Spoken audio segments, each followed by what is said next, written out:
Right, I found a new toy when I was in car 4. Quite like this toy.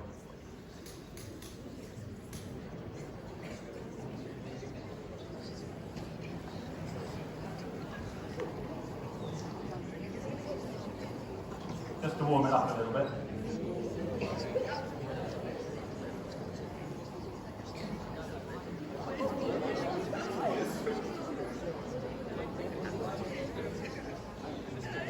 So remember, in here there was candle wax, and now I've got liquid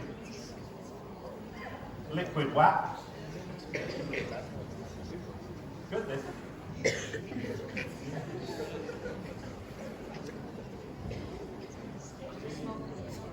Okay. I could do that all day. Now, candle wax is a solid, and everybody knows that candles burn. Okay? But something which not a lot of people realise, even some of the teachers, that what actually burns is not a solid. Solids don't burn. Your lump of coal doesn't burn. Okay? Your lump of wood doesn't burn. Okay? What burns are vapours and gases. So at the moment, coming off of here, there must be not candle wax solid, not candle wax liquid, but candle wax vapour. Okay? Your candle has a wick. That wick burns, melts the candle, turns it to a liquid, and then the liquid vaporizes, turns to a gas. It's the gas that burns. So here we have, effectively, candle vapor burning. Now, one thing you never do, if you've got something like an oil fire, because this is basically an oil, I've melted a long chain molecule, candle, it's separated, it's changed effectively into candle oil. So this is a bit like chip pan fire. Now, one thing you never do is add water to chip pan fire. If you remember the fire triangle, you've got fuel, you've got oxygen, and you've got heat. You definitely do not want to add a drop of water to this. So the boiling point of the oil is way above 100 degrees. Boiling point of this water which came out here, the boiling point of this water is 100 degrees Celsius. If I introduce water into this can, the water will vaporize. Water vaporizes 1,000 to 2,000 times its own volume. That is obviously a lot of water, vapor. It's going to expand, it's going to throw the candle wax liquid up into the air, it's going to vaporize.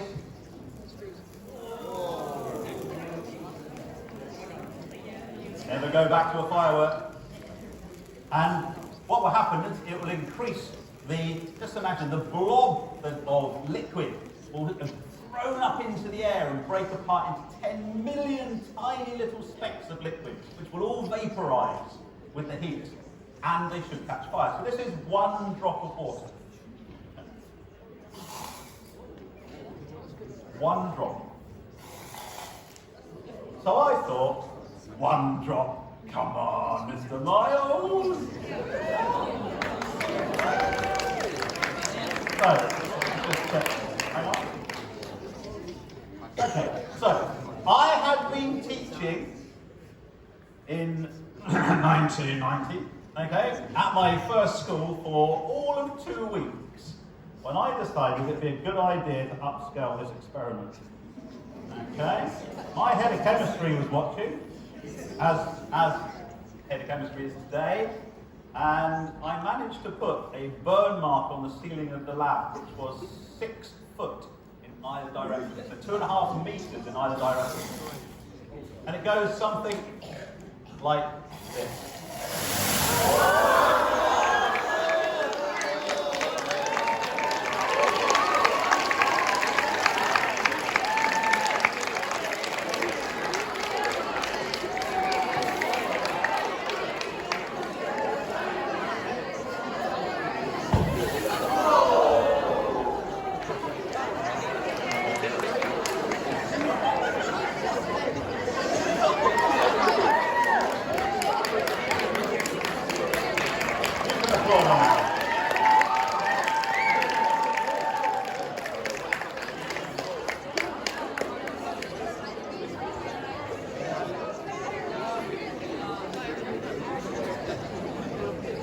Okay.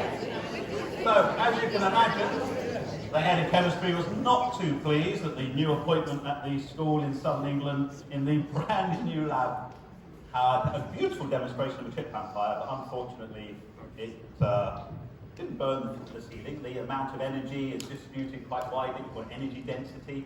Okay, it's not that hot. That's why you can put your hand through a Bunsen flame sometimes when you're older, quickly through the yellow safety flame. Okay, it doesn't burn you because you do it nice and quickly. So that's a big flame, but it distributes the energy quite quickly. So away from flames for the moment, onto something colder. So, over here, how are we doing for time? Time left? Mr. Woolley, how much time left? 16 minutes. It is 11:25. Okay, cool. Okay, so, I thought, why don't we go colder, and let's take a covalent molecule, carbon, okay? And you know about carbon, it's got allotropes, same forms of carbon, different arrangements. You've got graphite, you know that's got 3 bonds for carbon. It's got a 4th electron which conducts electricity along the layers. My year 13 chemists, I'm always telling them it doesn't go between the layers because the energy gap is too big, too far to go. You've got Buckminster fullerene, you've learnt about that, some of you. That's a carbon 60 football molecule, simple molecule, I know how many atoms it's made out of. Okay? I've got diamond, and I've got graphene and fullerene. But in here, I've got, have a look at this. There we go. In here, this is carbon dioxide, believe it or not. This is carbon dioxide. Okay. It's about minus 78 degrees Celsius. Okay? Which is why I'm juggling it. In here, not boiling oil, but boiling water. Pinched from the staff room. This is our tea urn from the staff room. What I'm going to do is introduce minus 78 into plus 100. Okay? Now carbon dioxide is very interesting. This is dry ice. Dry ice. It does not melt in this room. It will change directly from a solid to a gas. Okay? That's called sublimation. And it does not enjoy me throwing it into hot water. Okay? And it does something like this.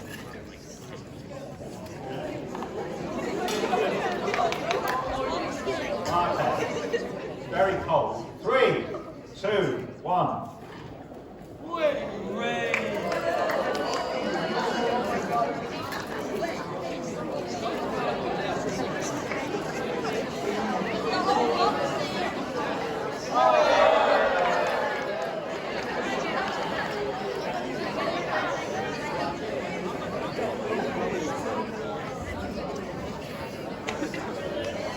Okay, so what you're seeing there, okay, is this is water vapor in this room.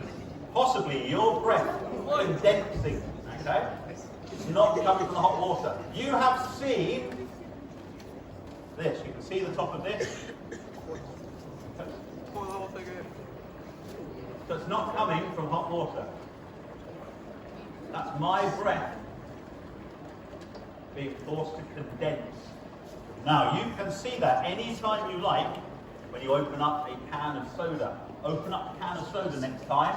Just have a look at the top. Have a look at the top where you opened it. The CO2, the carbon dioxide inside, which is pressurized, races out, pushes back the atmosphere. When it pushes back the atmosphere, a bit like you pushing something, it uses up energy. And that causes the atmosphere around it to cool down. Okay? Even the A-level chemists don't know that's called adiabatic expansion. No. So, I like this one. This is the disco one. So, just ask Mr. Willie to have a year 9 disco with this pumping across the floor when you dance. Here it comes. Now, that's minus 178. It's cold. But compared to this, that is absolutely peanuts warm. That is roasty toasty warm compared to what's in here. Now, let's go minus 78. No, let's go minus 100. No, let's cool it down even more. Cool it down even. Minus 150. No, let's go even lower. Minus 160. No, let's go even lower. This is minus 196. This is in this room. It's a covalent molecule. Covalent molecule. It's got a covalent triple bond. 1, 2, 3. Okay? It is nitrogen. It makes up about 78.5% of this room. It is definitely non-flammable. It does not catch fire. Okay? If it did, by now we'd be in trouble because the atmosphere will have once again caught fire. It has been cooled down to minus 196 and it has liquefied. So,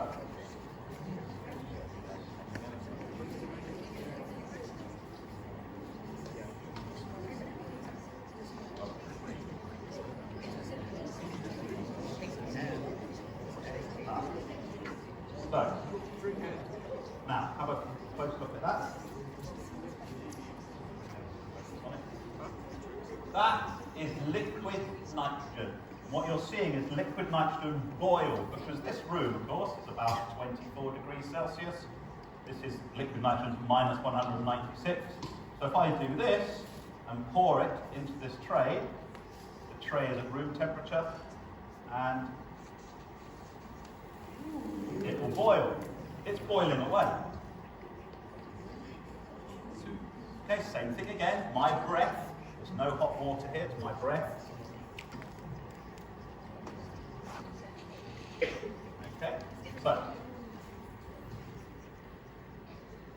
That is a little bit.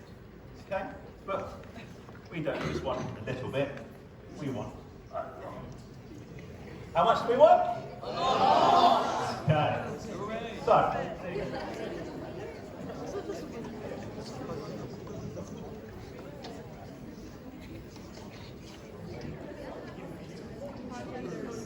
Okay. So. Big long.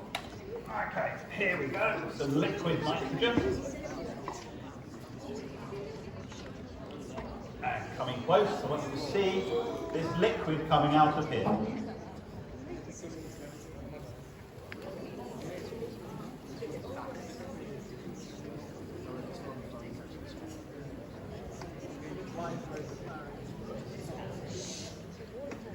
Okay, at this moment in time, that is trying to warm up to room temperature. Of course, it boils at minus 196. And what we can do is we can take a rubber tube. Rubber tube, long chain molecule. It's got intermolecular forces between the chains. And I can pull those chains and make them slide past each other. But what I can do is cool them down.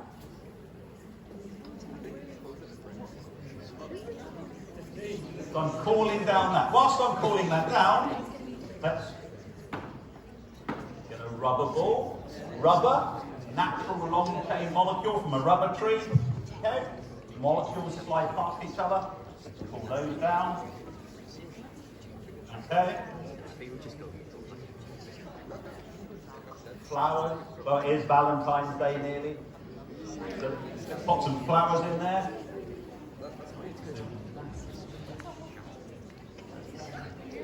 Oh, white flowers. Don't always have to be red. Put those in there.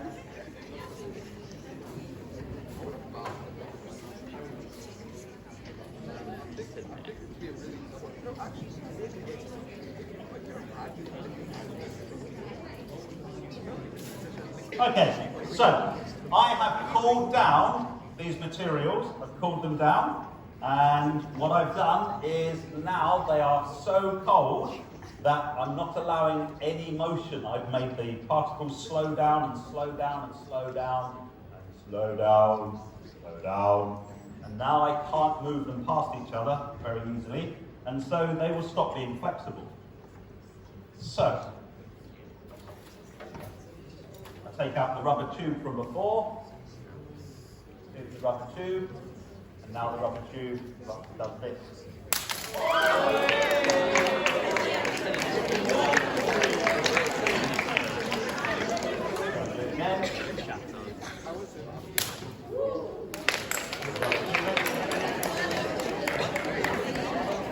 flowers. Nice flowers. And the flowers, see them today, gone tomorrow. Take these flowers out. Gone. Finally, let's try the rubber ball. How long left now, Mr. Woolley? 6 minutes left. 5 minutes. Oh. Take out the rubber ball, made of rubber. Throw it in the air and see what it does.